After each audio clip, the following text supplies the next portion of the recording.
My name is James, and this is the start of a new series of ASMR spoken word bedtime stories.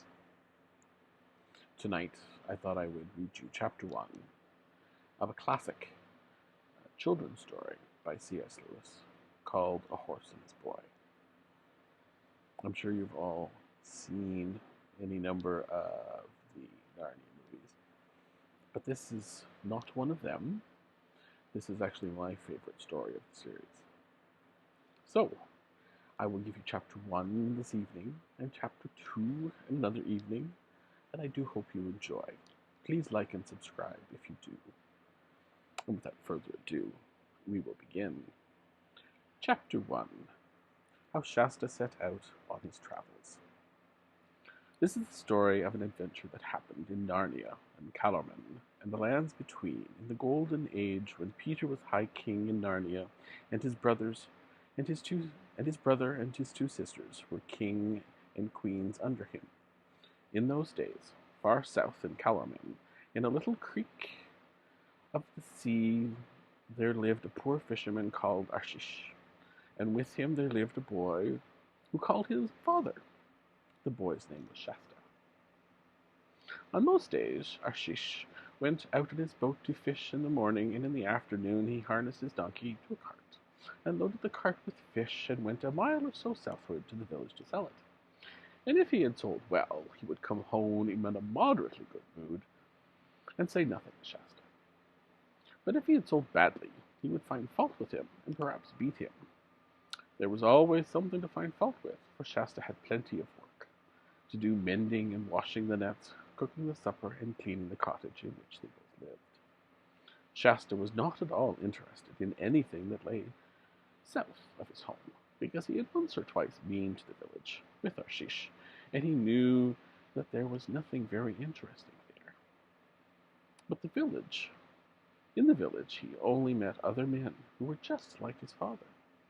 Men with long, dirty robes and wooden shoes turned up at the toes, and turbans on their heads and beards, talking to one another very slowly about things that sounded dull.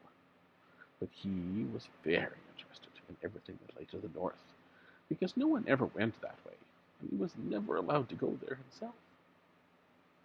When he was alone, sitting out of doors mending the nets, and all alone, he would often look eagerly to the north. One could see nothing but a grassy slope running up to a level ridge, and beyond that the sky, with perhaps a few birds in it.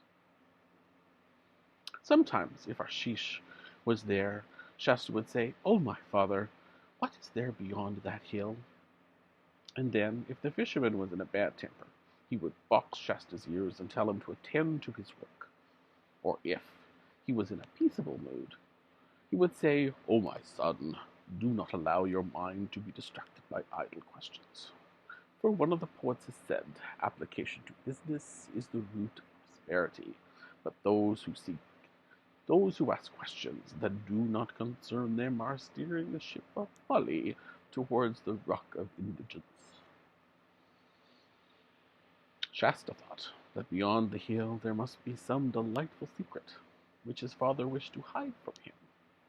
In reality, however, the fisherman talked like this because he didn't know what lay to the north. Neither did he care.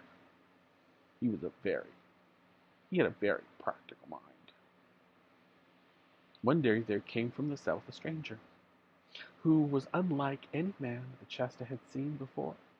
He rode upon a strong dappled horse with flowing mane and tail, and his stirrups and bridle were inlaid with silver.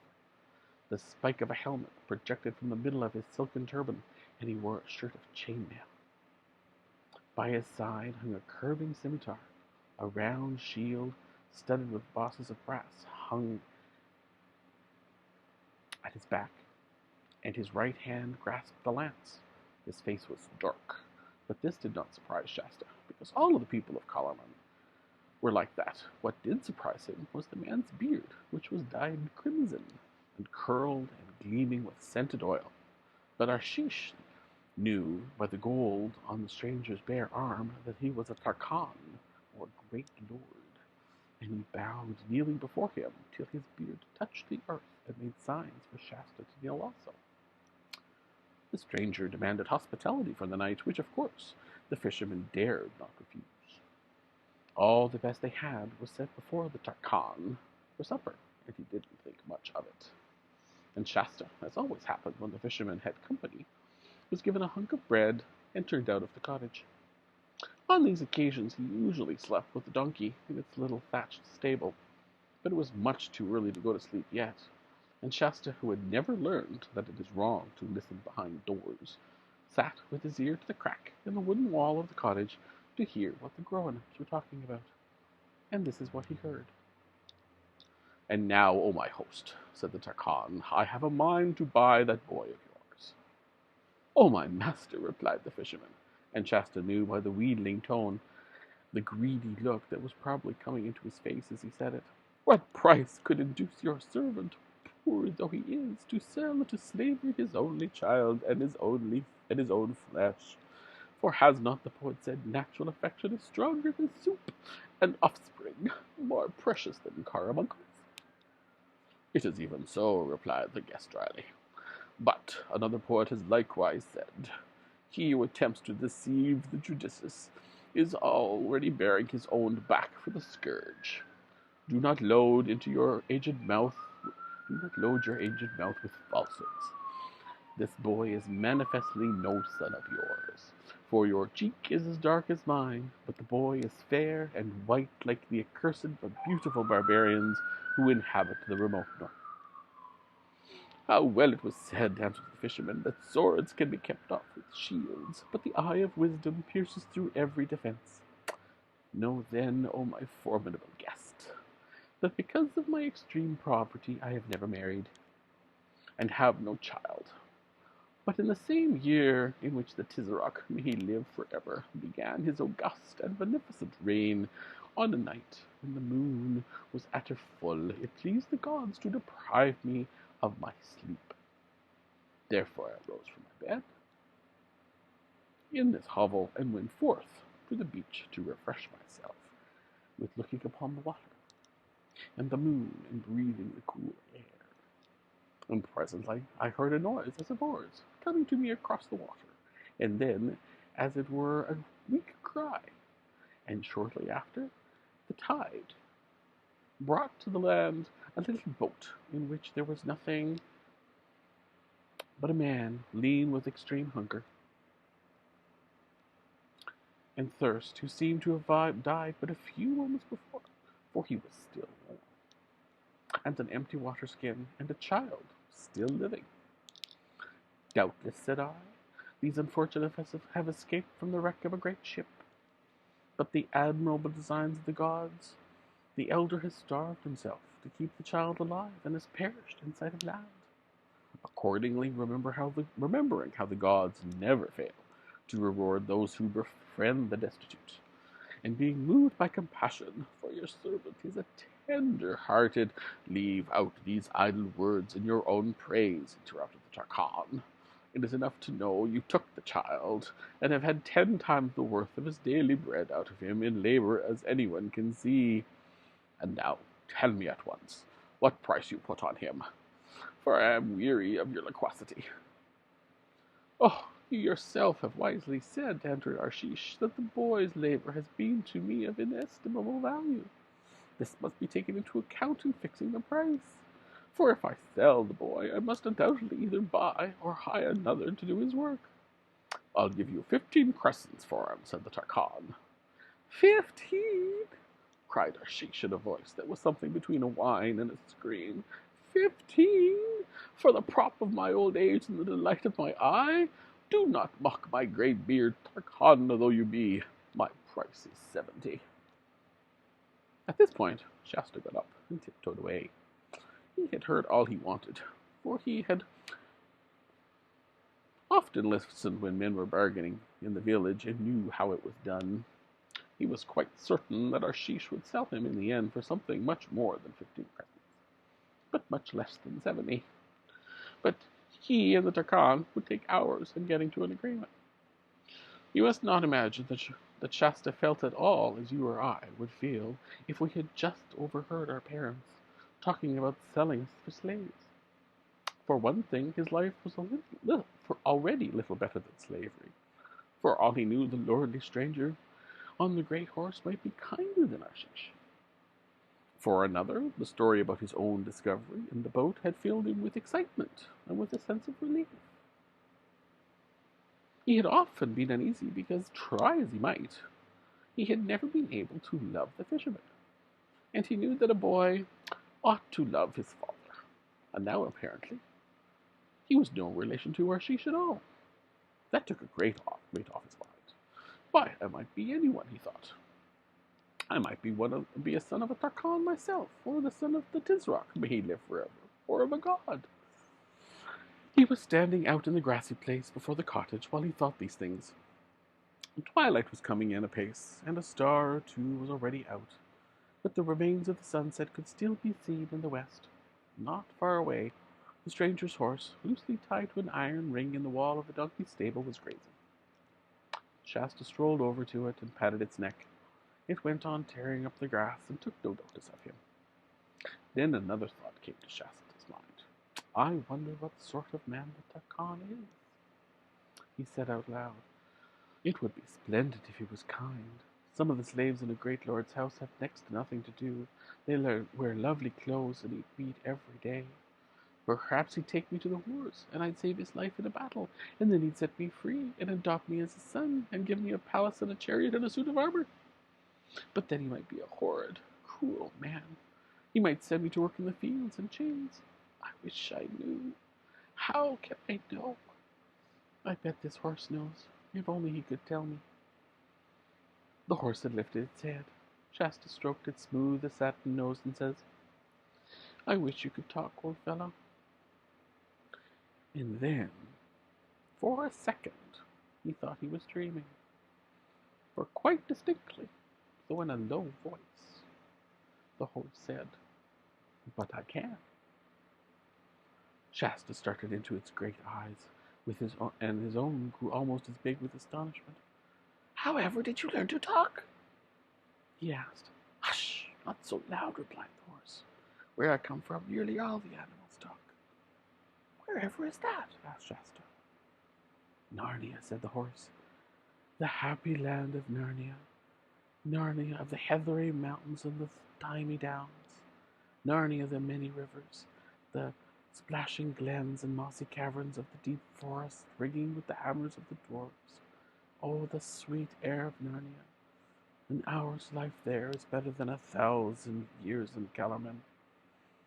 It ended with a whinny that sounded very like a sigh. How did you get here? Asked Shasta.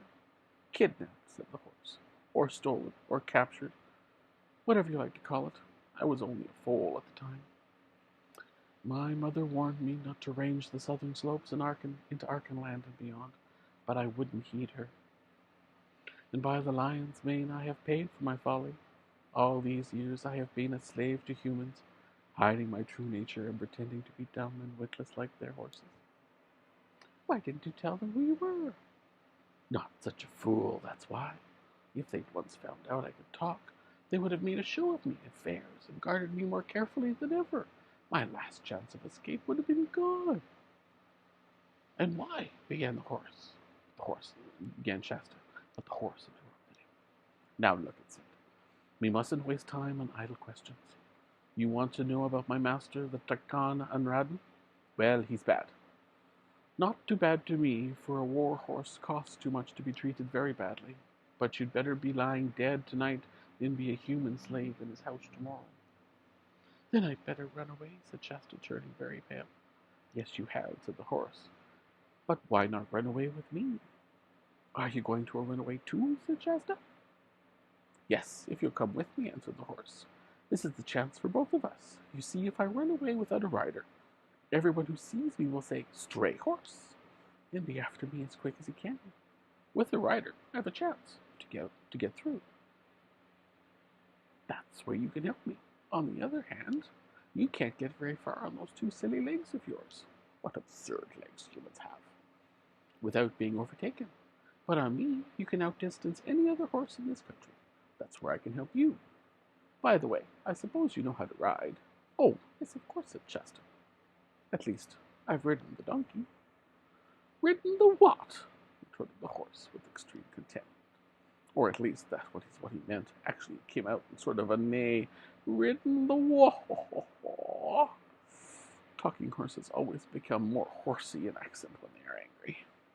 In other words, it continued, you can't ride. That's the drawback. I'll have to teach you as we go. If you can't ride, can you fall? I suppose anyone can fall, said Shasta. I mean, can you fall and get up again without crying, and mount again and fall again, and yet not be afraid of falling? I'll try, said Shasta. Poor little beast, said the horse in a gentler tone. I forget you're only a foal. We'll make a fine rider of you in time. And now we mustn't start until those two in the hut are asleep. Meantime, we can make our plans. But my Tarkan is on his way north to the great city of Tashban itself and the court of the Tizrak. I say, put in Shasta in rather a sharp voice, oughtn't you to put in, may he live forever? Why? Asked the horse. I'm a free Narnian, and why should I talk slaves and fools talk? I don't want him to live forever, and I know that he is not going to live forever, whatever I want him, whether I want him to or not, and I can see you're from the free north too. No, more of this southern jargon between the two of us, you and me. And now, back to our plans. As I said, my human is on his way north to Tashban. Does this mean we better go south? I think not, said the horse. You see, he thinks I'm a dumb and witless, like his other horses. Now, if I were really, the moment I got loose, I'd go back home to my stable in Palak, back to his palace, which is 2 days' journey south. That's where he'll look for me. He'd never dream of my going on north on my own, and anyway, he will probably think that someone in the last village who saw him ride through has followed us here and stolen me. Oh, hurrah, said Shasta. Then we'll go north. I've been longing to go north all of my life. Of course you have, said the horse. That's because of your blood. That's in you. I'm sure you're true northern stock, but not too loud. I should think they'd be asleep soon now. I'd better creep back and see, suggested Shasta. That's a good idea, said the horse. But take care you're not caught. It was a good deal darker now, and very silent, except for the sound of the waves on the beach, which Shasta hardly noticed, because he had been hearing it day and night for as long as he could remember. The cottage, as he approached it, showed no light. When he listened at the front, there was no noise. When he went round to the only window, he could hear, after a second or two, the familiar noise of the old fisherman's squeaky snore. It was funny to think, if all went well, he would never hear it again. Holding his breath and feeling a little bit sorry, much less sorry than he was glad, Shasta glided away over the grass and went to the donkey's stable, groped along to a place where he knew where the key was hidden, opened the door, and found the horse's saddle and bridle, which had been locked up there for the night. He bent forward, kissed the donkey's nose, and said, I'm sorry we can't take you with us. There you are at last, said the horse, when he got back to it. I was beginning to wonder what had become of you. I was getting your things from the stable, replied Shasta. And now, can you tell me how to put them on? For the next few minutes, Shasta was at work, very cautiously to avoid jingling while the horse said things like, get that girth a bit tighter, or you'll find a buckle lower down, or you'll need to shorten those stirrups a good bit.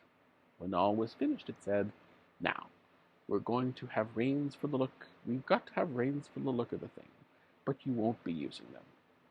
Tie them to the saddle bow, very slack, so I can do what I like with my head. And remember, you are not to touch them. What are they for, then? Asked Shasta. Ordinarily, they are for directing me, replied the horse.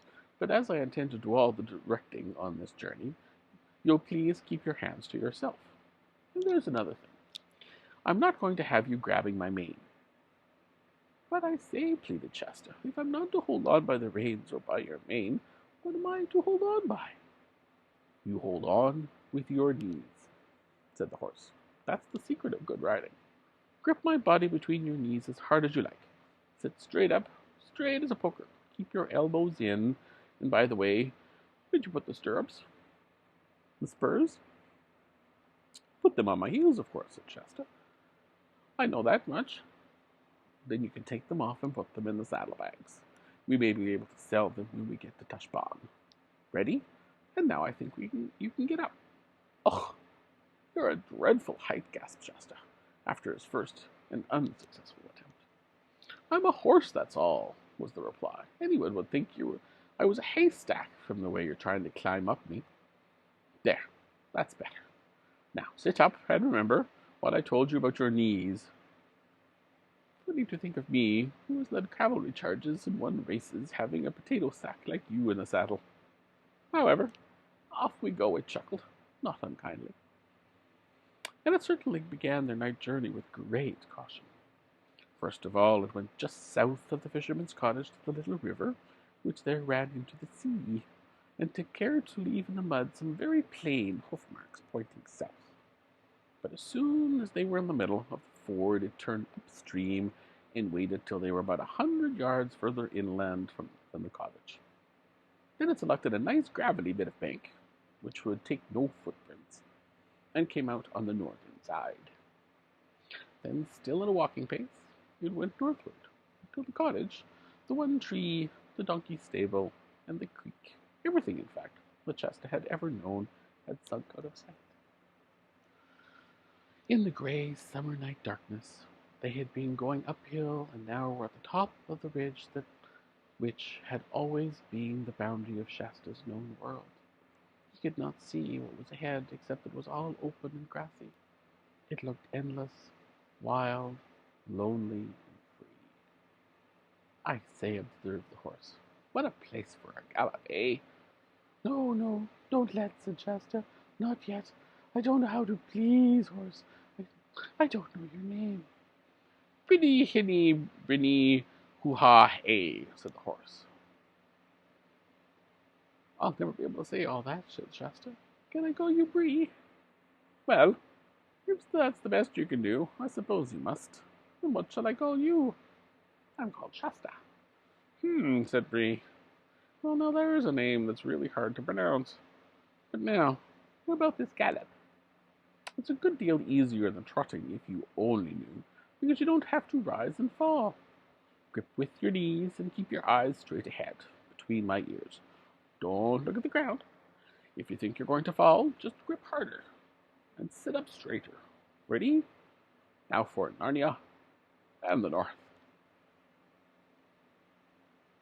And that ends chapter 1 of The Horse and His Boy. Chapter 2 continues in our next video. Thank you very much for joining me. If you like it, please give it a thumbs up and feel free to subscribe.